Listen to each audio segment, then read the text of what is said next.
Good morning, good morning, good morning, good morning.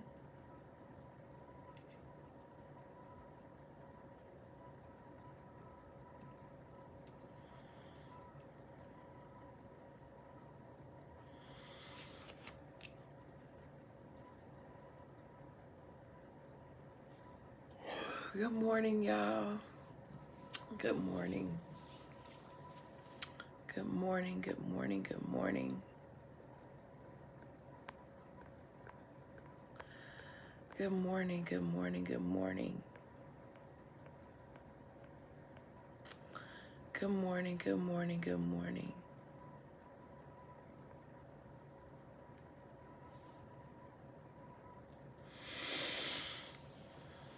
Um, you ever, I know my camera's situated different this morning, and so my face is extremely close to this, hold on.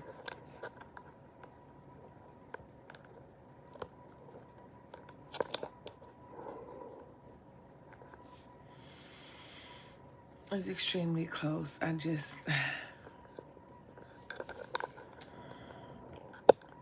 So, what I'm about to say is not a brag, it's not a flex in any kind of way, shape, or form. It's actually not a good practice. I literally just went to sleep at 6:30, not because I was working on a sermon, not for any reason that you might think other than I've been praying for clarity around a matter,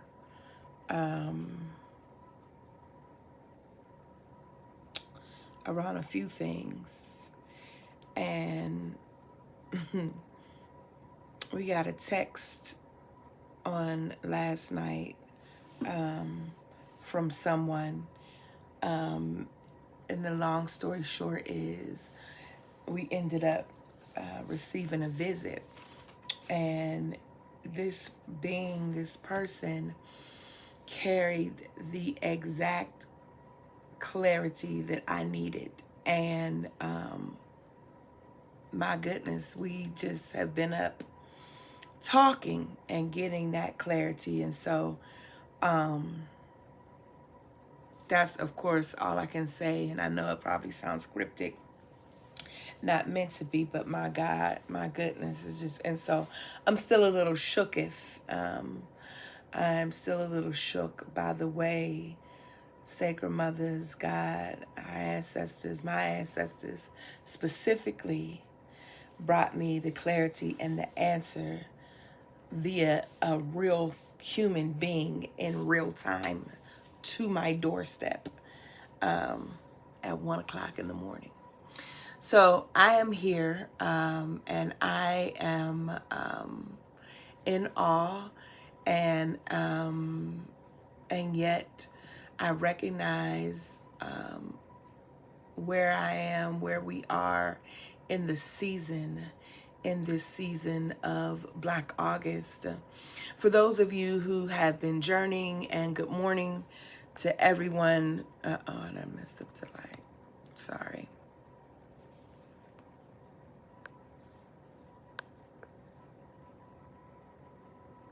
Okay. To those of you who are on, good morning, good morning.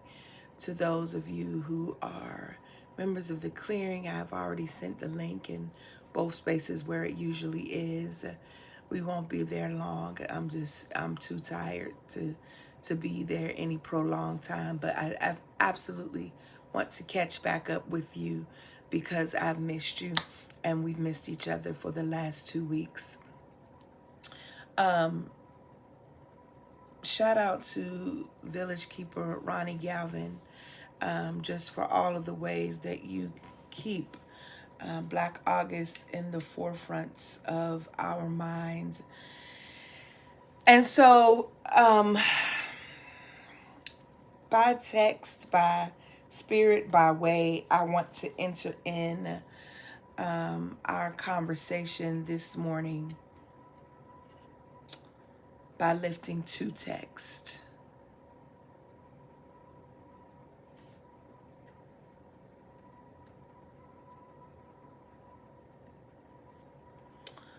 The first, and we're just going to talk our way through, Ashe. The first is in Hebrews chapter 13, verse 3. Adejoke, you already know. This is just...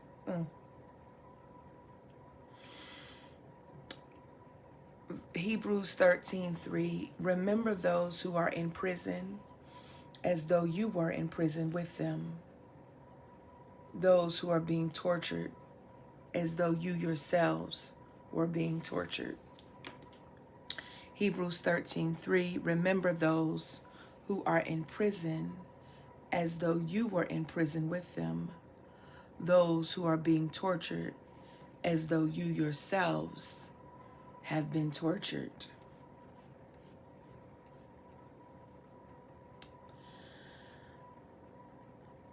One of the things that we speak flippantly often, that has become kind of a part of an aesthetic African's mantra.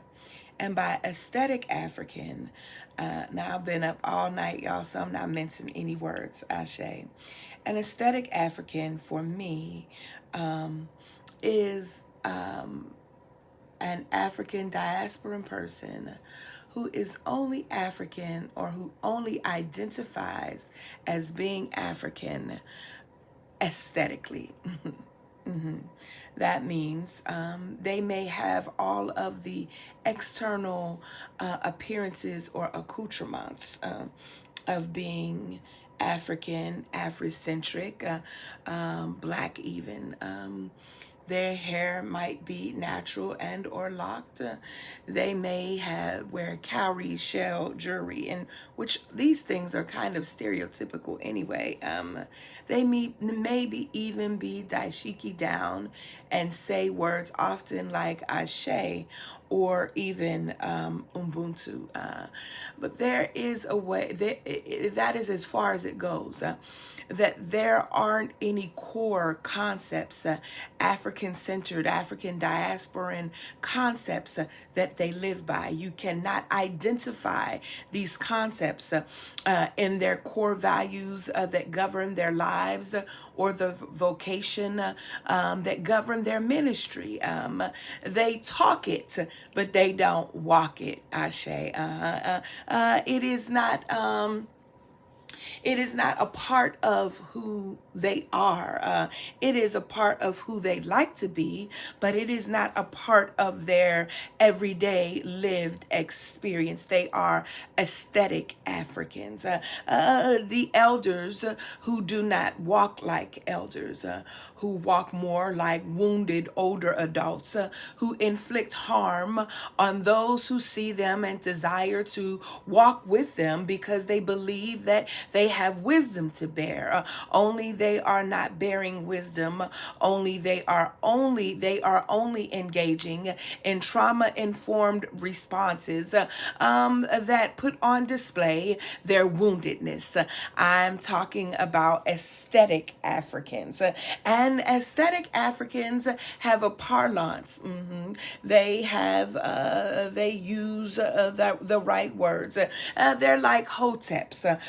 They are aesthetic. They are, it is only superficial. It is not the depth of who they are. It is not in their core. It is not a part of them. It is not inside of them. They don't breathe it. They don't live it. They put it on every February and they take it off. It is like if I were to take this wig off right now and show you these locks that are trying to lock up. Yeah, it is the way in which some folk only do a thing, only suggest they are a particular way in front of particular people. One such word is the word Ubuntu. Ubuntu. We understand this word, Ubuntu, as I am because you are. But the spirit of Ubuntu is to be humane. The spirit of Ubuntu is to be humane and to ensure that human dignity is always at the core of our actions, that human dignity is always at the core of our thoughts and our deeds when interacting with each other. Ubuntu sounds good in theory, but its practice is thwarted by post-traumatic slave syndrome rooted in false constructs to negate the humanity and thus sacred worth of souls and bodies of Black folk. Black bodies, then, you've heard me say this, you've heard me say this before, signify a history of conquest, enslavement, lynching, rape, and this history, then, is marked upon the body by contrary figures of what scholar Anthony Penn says are triumph and terror, overexposure and invisibility.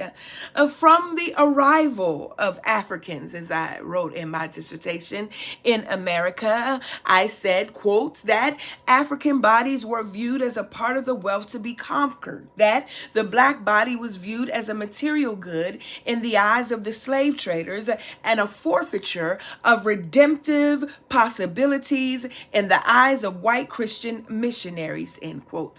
Conquest and commodification dehumanized and separated the materiality of the body from the soul of the body.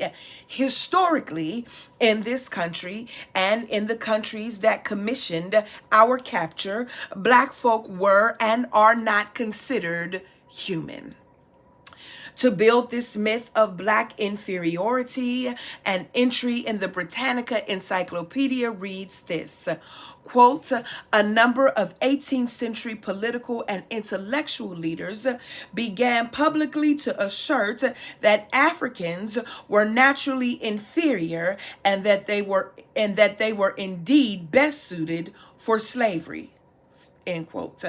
A few intellectuals revived an older image of all living things, the scala naturae, which is the scale of nature, or the great chain of being, to demonstrate that nature or God had made men, in quotes, unequal. Just walk with me. This ancient hierarchical paradigm encompassing all living creatures, starting with the simplest organisms. Y'all with me? I ain't seeing no comments. I'm guessing y'all listening. That this ancient hierarchical paradigm encompassing all living creatures, starting with the simplest organism and reaching to humans, angels, and ultimately to God, became for the advocates of slavery a perfect reflection of the realities of inequality that they had created.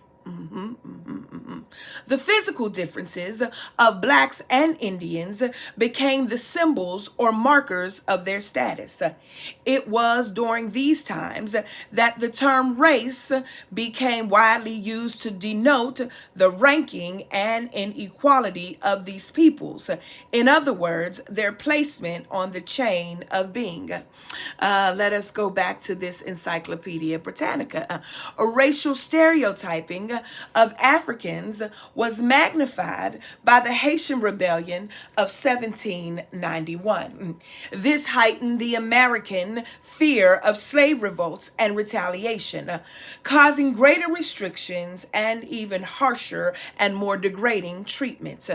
Grotesque descriptions, the entry says, of the low-status races, Blacks and Natives, were widely publicized, and they helped foster fear and loathing. This negative stereotyping of low status racial populations was ever present in public consciousness, and it affected relations among all people. By the mid-19th century, race in the popular mind had taken on a meaning equivalent to species level distinctions, at least for differences between Blacks and whites. The ideology of separateness that this proclaimed difference implied was soon transformed into social policy, end quote. The readers then, watch me loop back around to this Ubuntu. The readers then of this particular text, the hearers, along with the writer of this Hebrews text, were second generation believers. That means that they never saw Jesus. They never sat and listened to Jesus. They had no interaction with Jesus because they were not born during the same time Jesus was born. So they are hearers in the second generation. That means that they weren't even born, or they'd not even heard directly from Paul, who is not the writer of this text, by the way. According to Fred Craddock, the writer of the Hebrew section of the New Interpreter's Commentary, quote, they had been believers long enough to have become teachers. A word.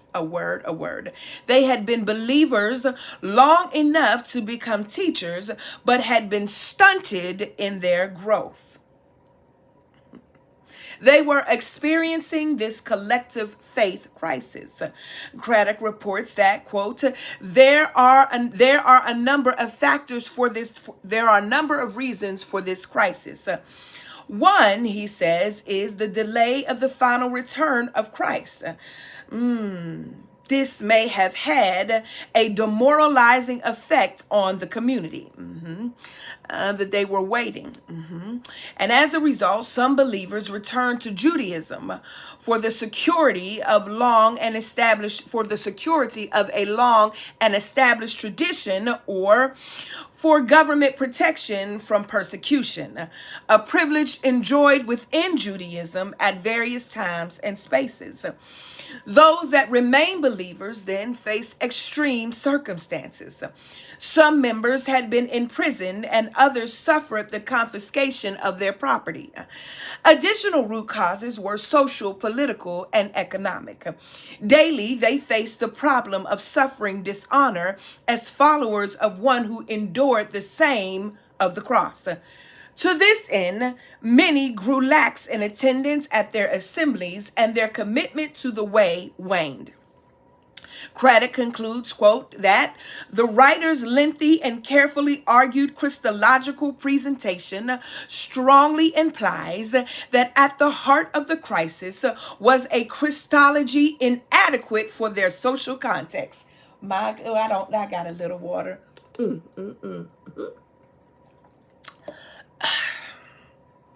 Let me run it back. That Craddock concludes, quote, that the writer of Hebrews, that the writer's lengthy and carefully argued Christological, meaning where they place Christ, presentation strongly implies that at the heart of the crisis was a Christology that was inadequate for their social context. Perhaps, I'm going to come back to Ubuntu, perhaps they had a Christology that was long on divinity but short on humanity. The intention of the writer, then, is to reaffirm their identity as followers of Jesus. It is to encourage them to stay with their faith and their community, and to regularly offer the sacrifice of praise to God, to provoke one another to love and to identify through compassion and sharing with those who are imprisoned and tortured.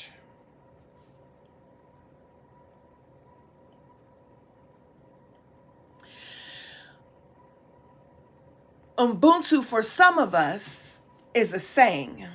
We don't really mean it. We don't really understand it to mean it. We don't really get it to mean it, because we're creatures of comfort. We are comfortable in our captivity of capitalism, in our captivity of certain kinds of educational privilege that make us classist and elitist, that cause us to espouse and to talk down to people on the internet, that cause us to be concerned whether somebody's degree is honorary, whether somebody has a D-Min or a research degree or no degree at all. This is what I mean about aesthetic Africans. It causes us to be distracted about things that really have no weight, no bearing on anything that will be effective, that will be good for us. That the true meaning of Ubuntu is literally for us to almost get into your lived experience and live it for you and live it with you. That if I ask you, how did you sleep last night? And you said, I did not sleep well, then that would mean that I also did not sleep well. It doesn't mean for us to be empathetic. It means for us to truly get down and understand and to walk with you. So when the text says, remember those who are in prison as though you were in prison with them, I will give this word, this Southern African word, this Southern African philosophical view. I will give this word to this ancient text to say what it is really meaning is Ubuntu.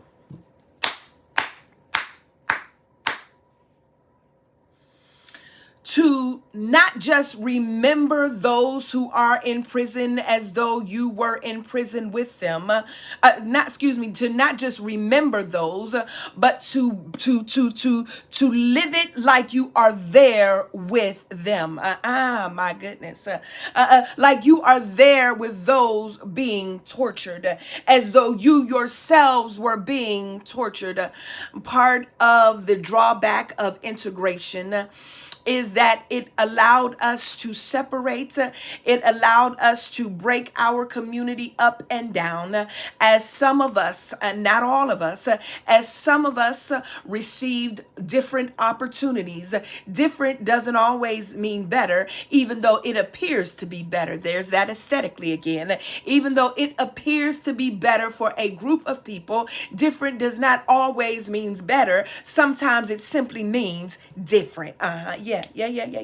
And so as some of us, based on where we were in line, based on what our educational qualifications were, what our professional qualifications were, and what our coin looked like, some of us received opportunities. Some of us received opportunities to move beyond the zip codes that had become so problematic for us.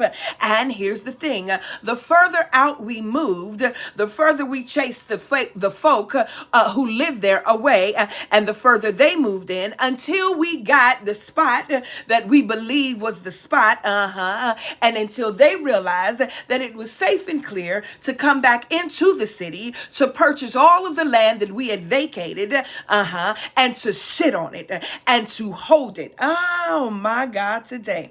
The text says, remember. Remember, do not forget about those who are in prison and those being mistreated. We have commenced Black August. Black August is a time to honor and commemorate the lives and deaths of fallen freedom fighters, political prisoners. According to Mama Ayana Mashama, quote, the contemporary roots of Black August can be found in the actions of Jonathan Jackson, who was gunned down outside the Marin County, California courthouse on August 7th, 1970, as he attempted to liberate 3 imprisoned Black liberation fighters, James McClain, William Christmas, and Ruchell Magee. Ruchell, who is still in prison in California, although I know that they were trying to liberate him. Ruchell was also the former co-defendant of Angela Davis. Most of his time had been spent in solitary confinement in Pelican Bay.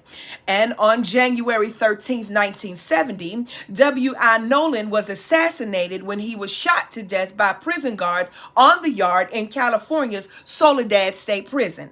George Jackson, the older brother of Jonathan Jackson, was also assassinated 1 year and 14 days after his baby brother Jonathan Jackson by San Quentin guards for his revolutionary leadership. To destroy the growing prison resistance movement, Qatari Gaulden was murdered by San Quentin prison guards August 1st, 1978. Gaulden was one of the key intellectual architects of the Black August commemorative tradition. Mama Ayana says the intent amongst those of us who commemorated and practiced Black August was to educate ourselves, RG, our families and our communities about the conditions of our family and community members in prison, and to create revolutionary consciousness and encourage the spirit of resistance amongst themselves and our communities. Some of you all would like to be hung up with a particular candidate on misinformation, on misdata, about what you think a policy was, about what you thought someone has done. And while you're stuck there, you are forgetting to remember those who remain. This observance was in order to unify and to continue and grow a strong movement. That those who started the movement, the observance in the prison, so it was to change the conditions. Come on. That the observance wasn't to put your dashiki on. That the observance wasn't so that you could use the 4 Sundays in February or October to wear your African regalia and then you don't wear it no other time, or to say the special African American Black History liturgy. Come on, Baptist folk, in the front of that tan Baptist hymnal. No, that the observance, the observance was in order to unify and to continue and grow this movement.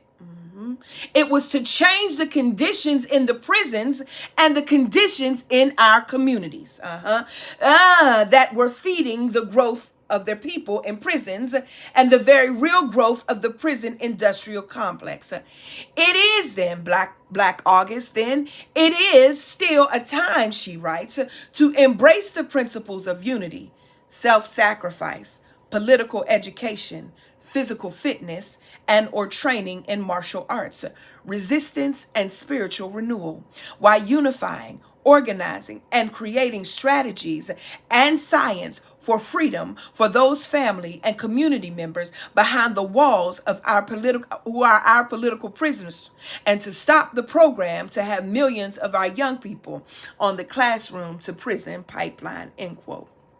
Black August has grown from only commemorating fallen resistors of the prison movement to bringing awareness to the necessity of prison reform from practitioner scholars and clergy like Michelle Alexander and Nakia Robert of Abolitionist Sanctuary. We are called then, friends, to be concerned about members of our communities who are unjustly tortured and imprisoned. This imperative is not satisfied by a moment of silence in assembly or solely by intercessory prayer. Let me bring it back.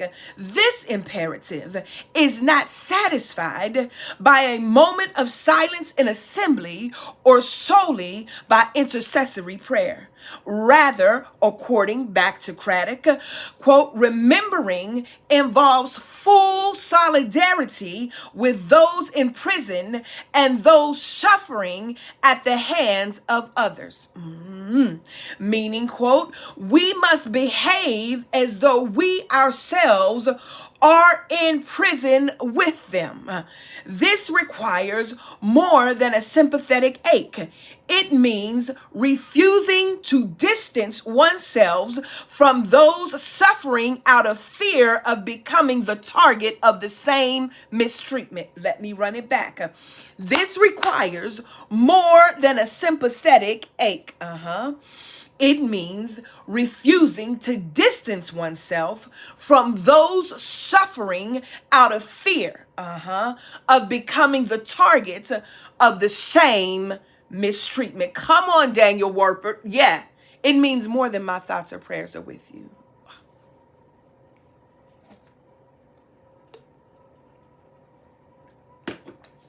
Yeah.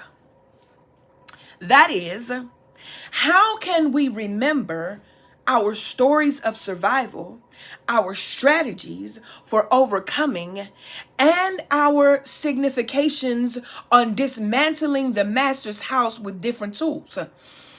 Our collective progress, our communal liberation is inextricably linked to our joint humanity. How do we manage? Yeah. Oh, my goodness. Woo.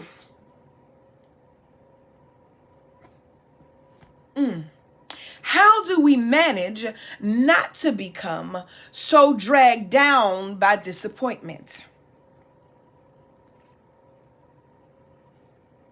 How do we manage not to remain disillusioned and disgusted and divisive?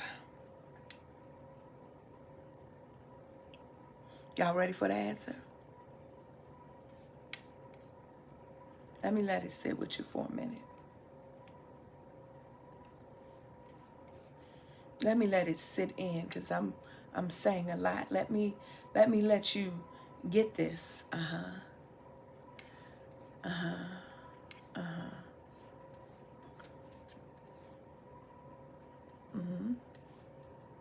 You ready?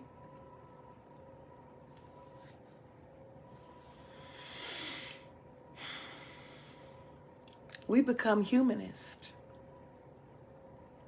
Oh shoot. They done dropped off now, friends. Where is my friend Jay Hooper when I need them? Yeah.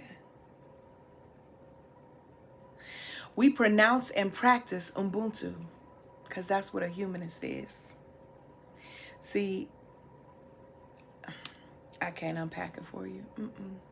Well, I will just a little bit. In case you missed it,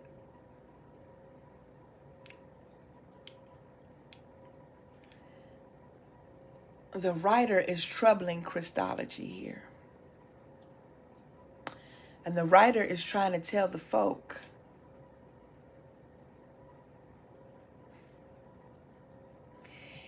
it's your Christology that's the problem. It's not God.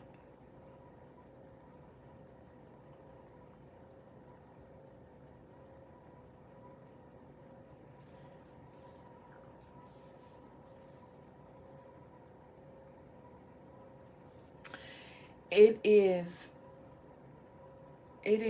you're waiting for a return when your belief was to unlock the divinity in you. And it was to create a consciousness, not an idol. Your Christology was to create in you the ability to move the same mountains and to heal the same kinds of diseases by unlocking the power that is in you that connects you to the ultimate supreme being. But instead,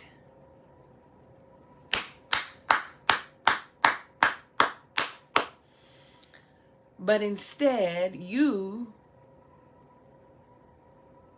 traded consciousness for idolatry and called it salvation.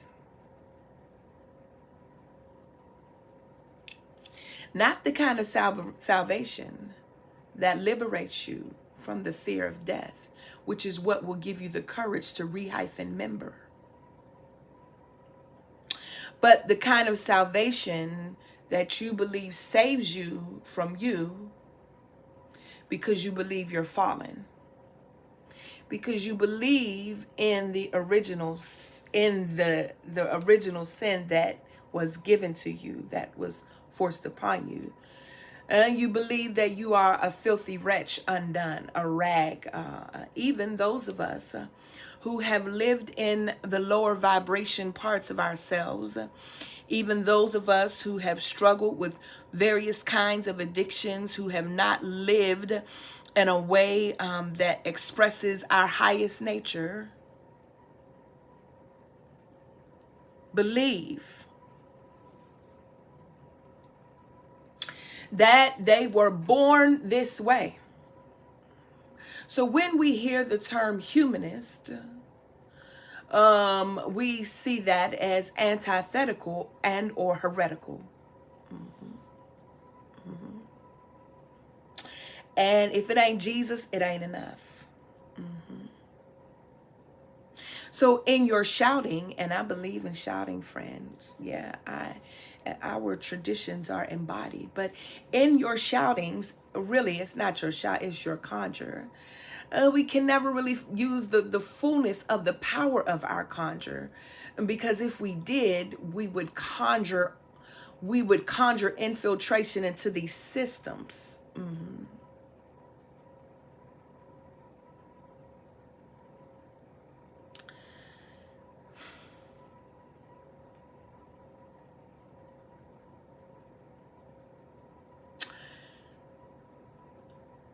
We manage to not just say throw the whole system away by pronouncing and practicing Ubuntu. Ubuntu then is a form of humanism which can be expressed in the statement, I am because we all are. It is an African philosophy that places emphasis on, quote, being self through others, end quote. Sankic and Sankic highlight 3 maxims of Ubuntuism, and I'm going to illuminate 2 of them. 1, that to be human is to affirm one's humanity by recognizing the humanity of others, and on that basis to establish respectful human relations with them. 2, if and when one is faced with a decisive choice between wealth, Ronnie Galvin, and the preservation of life of another human being, then one should opt for the preservation of life. That the essence of being human is to affirm and recognize the humanity of others.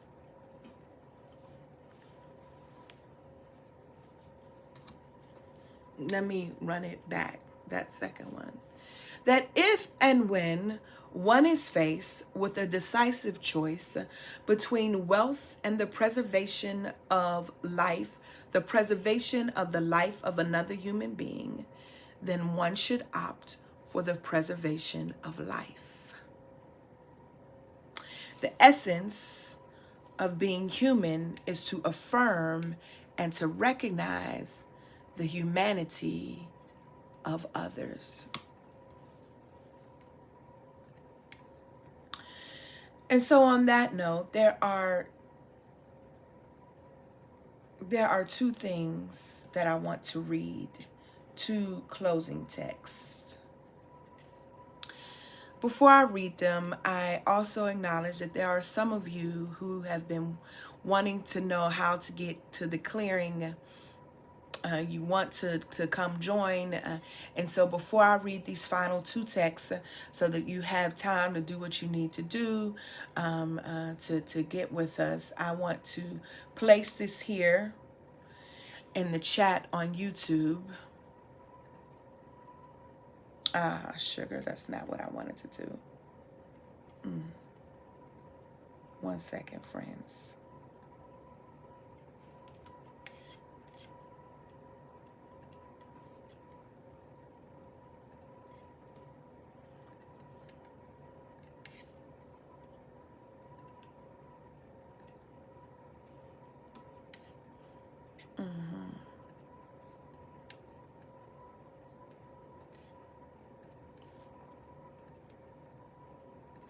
I have placed in the chat, so in on both YouTube and here on Facebook, the link. If you want to join, it's certainly you are welcome. We'd love to have you. If you do join, just drop me a note right quick, letting me know that you have, so that I can get you the Zoom link, because we go over to a private Zoom directly after this, so that we can have conversation. Ashe. The final two texts that I want to raise for your hearing.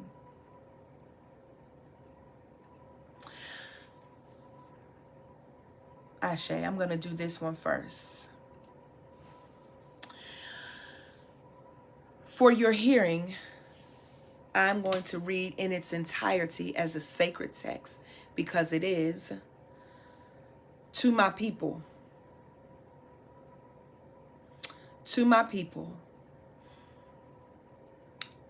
written initially on July 4th, 1973. I'm going to encourage you to find, so that this live stream won't get buried into the algorithms because I'm mentioning certain names, Ashe. You can go find who the author is, Ashe. Listen to these words. Black brothers, black sisters, I want you to know that I love you. Bump it. Ashe. To my people, by Assata Shakur. Yeah. Black brothers, black sisters, I want you to know that I love you, and I hope that somewhere in your hearts you have love for me. My name is Assata Shakur. Slave name, Joanne Chesimard. And I am a revolutionary. A black revolutionary. And by that I mean that I have declared war on all forces that have raped our women, castrated our men, and kept our babies empty-bellied. I have declared war on the rich who prosper on our poverty, the politicians who lie to us with smiling faces, and all the mindlessness, heartless robots who protect them and their property. I am a black revolutionary, and as such, I am a victim of all the wrath, hatred, and slander that America is capable of. Like all other black revolutionaries, America is trying to lynch me. I am a black revolutionary woman, and because of this, I have been charged with and accused of every alleged crime in which a woman was believed to have participated. The alleged crimes in which only men were supposedly involved, I have been accused of planning. They have plastered pictures alleged to be me in post offices, airports, hotels, police cars, subways, banks, televisions, and newspapers. They have offered over $50,000 in rewards for my capture, and they have issued orders to shoot on sight and shoot to kill. I am a black revolutionary. And by definition, that makes me a part of the Black Liberation Army. The pigs have used their newspapers and TVs to paint the Black Liberation Army as vicious, brutal, mad dog criminals. They have called us gangsters and gun moles and have compared us to such characters as John Dillinger and Ma Barker. It should be clear, it must be clear to anyone who can think, see, or hear that we are the victims and not the criminals. It should also be clear to us by now that the real criminals are Nixon and his crime partners, who have murdered hundreds of third world brothers and sisters in Vietnam, Cambodia, Mozambique, Angola, and South Africa. As was proved by Watergate, the top law enforcement officials in this country are a lying bunch of criminals. The president, two attorney generals, the head of the FBI, the head of the CIA, and half the White House staff have been implicated in the Watergate crimes. This is July 4th, 1973. They call us murderers, but we did not murder over 250 unarmed black men, women, and children, or wound thousands of others in the riots they provoked during the 60s. The rulers of this country have always considered their property more important than our lives. They call us murderers, but we are not responsible for the 28 brother inmates and 9 hostages murdered at Attica. They call us murderers, but we did not murder and wound over 30 unarmed black students at Jackson State or Southern State either. They call us murderers, but we did not murder Martin Luther King Jr., Emmett Till, Medgar Evers, Malcolm X, George Jackson, Nat Turner, James Chaney, and countless others. We did not murder by shooting in the back 16-year-old Rita Lloyd, 11-year-old Ricky Bodden, or 10-year-old Clifford Glover. They call us murderers, but we do not control or enforce a system of racism and oppression that systematically murders black and third world people. Although black people supposedly comprise about 15% of the total American population, at least 60% of murder victims are black. For every pig that is killed in the so-called line of duty, there are at least 50 black people murdered by the police. This is 1973. Black life expectancy is much lower than white, and they do their best to kill us before we are even born. We are burned alive in the fire trap tenements. Our brothers and sisters OD daily from heroin and methadone. Our babies die from lead poisoning. Millions of black people have died as a result of indecent medical care. This is murder. But they had the gall. To call us murderers. They call us kidnappers. Yet Brother Clark Squires, who is accused along with me of murdering a New Jersey state trooper, was kidnapped on April 2nd, 1969 from our black community and held on $1 million ransom in the New York Panther 21 conspiracy case. He was acquitted on May 13, 1971, along with the others, including Afeni, of 156 counts of conspiracy by a jury that took less than 2 hours to deliberate. Brother Squires was innocent, yet he was kidnapped from his community and family. Over 2 years of his life was stolen, but they call us kidnappers. We did not kidnap the thousands of brothers and sisters held captive in America's concentration camps. 90% of the prison population in this country are black and third world people who can afford neither bail nor lawyers. This is 1973, y'all. They call us thieves and they call us bandits.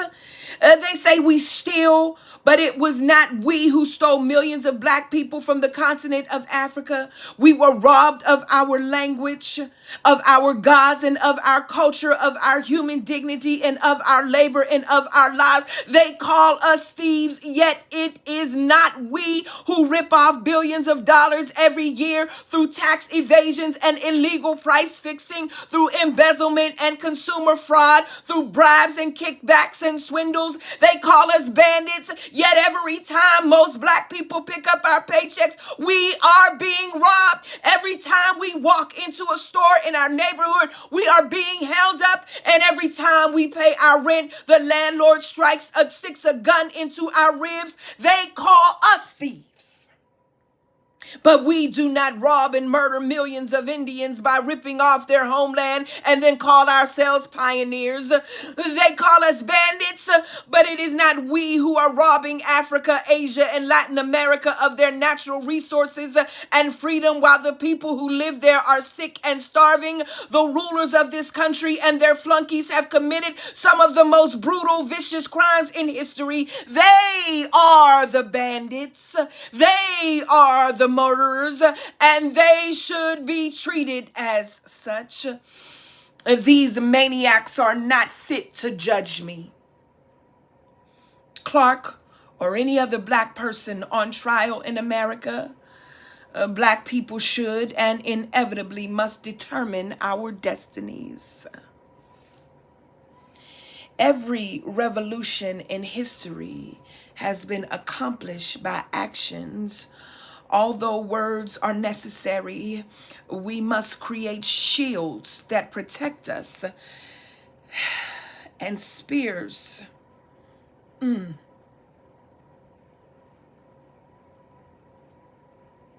We must create shields that protect us and spears that penetrate our enemies. Black people must learn how to struggle by struggling.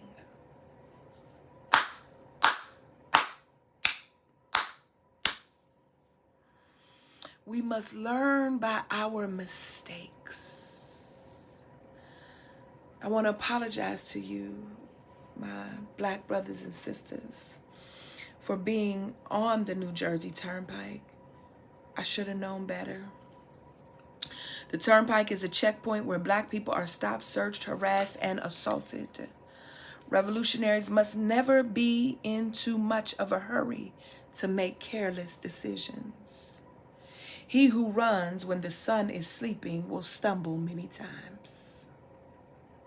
Every time a black freedom fighter is murdered or captured, the pigs try to create the impression that they have quashed the movement, destroyed our forces, and put down the black revolution. The pigs also try to give the impression that 5 or 10 guerrillas are responsible for every revolutionary action carried out in America. And that is nonsense. That is absurd. Black revolutionaries do not drop from the moon. We are created by our conditions, shaped by our oppression. We are being manufactured in Leavenworth and in Sing Sing. They are turning out thousands of us. Many jobless black veterans and welfare mothers are joining our ranks. Brothers and sisters from all walks of life who are tired of suffering passively make up the BLA. There is and always will be, until every black man, black woman, and child is free, a Black Liberation Army. The main function of the Black Liberation Army at this time is to create good examples, to struggle for black freedom, and to prepare for the future. We must defend ourselves and let no one disrespect us. We must gain our liberation by any means necessary. It is our duty to fight for our freedom. It is our duty to win. We must love each other and support each other. We have nothing to lose but our chains. It is our duty to fight for our freedom. It is our duty to win. We must love each other and support each other. We have nothing to lose but our chains.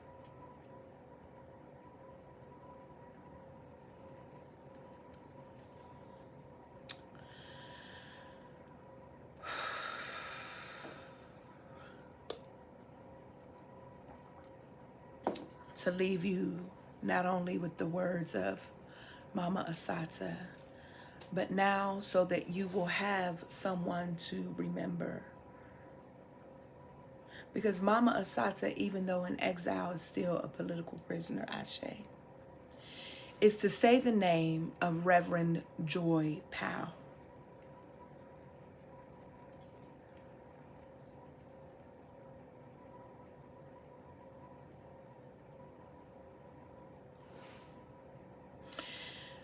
Reverend, you heard me, Joy Powell.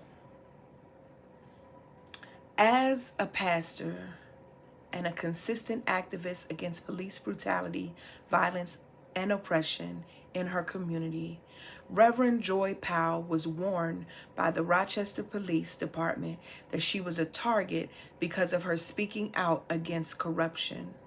On many occasions, from 1995 to 2006, Reverend Joy had held rallies and spoke out against the police brutality and police justifications in Rochester, New York. In 2006, she was accused and convicted of first-degree burglary and assault. Joy is sure the prosecution was politically motivated based on her activism through her organization, Equality and Justice for All. An all-white jury tried her, and the state provided no evidence and no eyewitnesses. Reverend Joy was not allowed to discuss her activism or to say that she was a pastor. The person that testified for her was not allowed to tell the court that he knew Reverend Joy through her activist work and the church. Furthermore, the judge promised that he was going to give her a harsh sentence because he was biased against her. While serving a 16-year sentence for the conviction, a cold murder case was pinned on her, and the trial was fraught with misconduct. Yet she was convicted and sentenced to 25 years to life.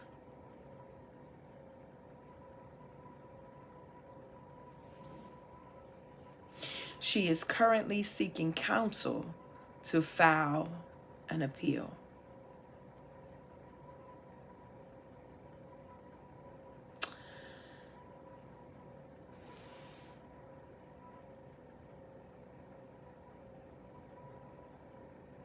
Your Christology has to do more than save you, has to do more than deliver only you, has to do more than just buy you a house, has to do more than just get you a car, has to do more than to just bring you a mate. Your Christology has to liberate folk. It has to be more than aesthetic. It has to be more than catchy click phrases. It has to be more than social media sound bites. It has to be more. It has to be more than preaching outfits. It has to be more than preaching conferences. It has to be more. It has to be more than clicks. It has to be more concerned rather than who you sleeping with. It has to be more. It has to be more than whether you are married and having sex. It has to be more.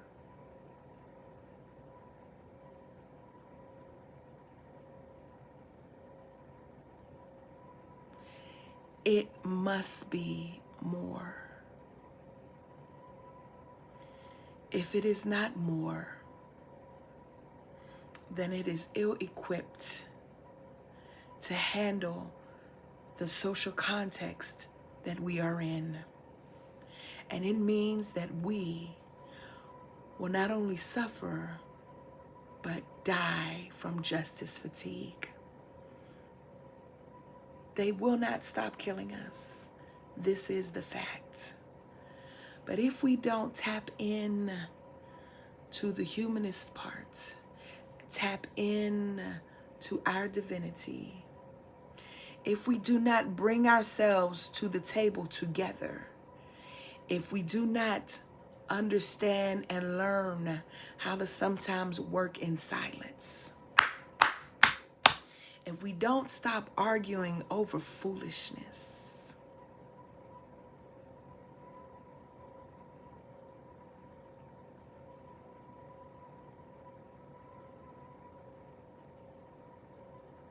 this is what keeps us from coming to assembly, some of us.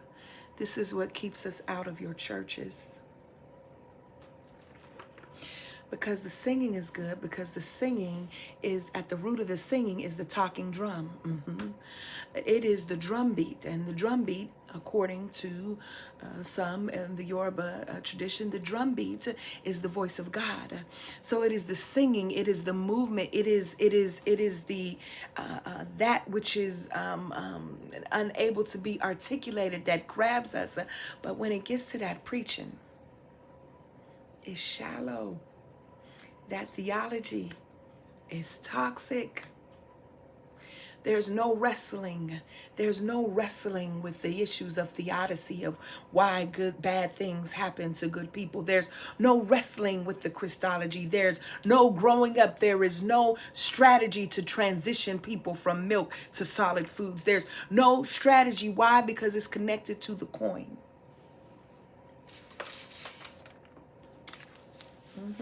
Yeah. Yeah. Baby, and we're not going to interrupt the coin because it's going to interrupt our comfort.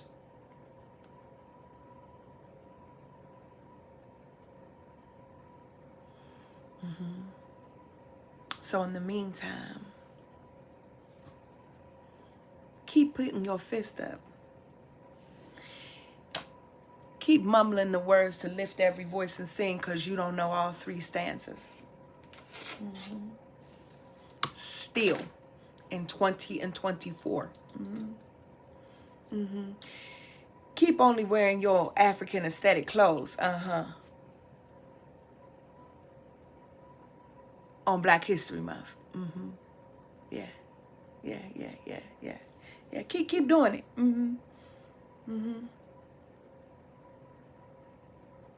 And keep watching your people who've had enough roll out. Because we're tired. We want more. We need more.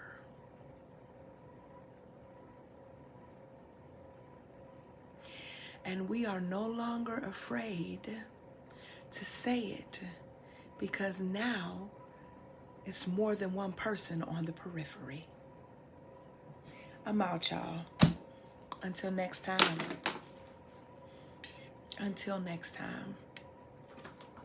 Peace, y'all.